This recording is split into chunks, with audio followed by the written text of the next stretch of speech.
Xo'p, mana bugungi obyektimiz gazli kotyol uстановка qilib berdik.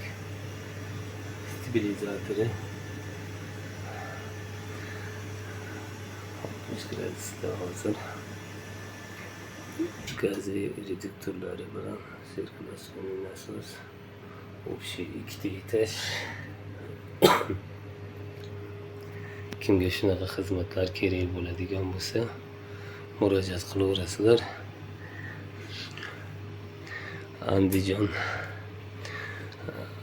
Andijon shahar Baliqchi tumanidamiz hozir. Butun vodiy bo'ylab ham uстановка qilib beraverardik.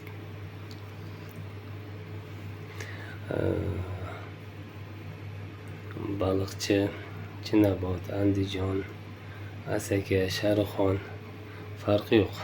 Andijon viloyati bo'yicha любой joyga borib uстановка qilib beriladi.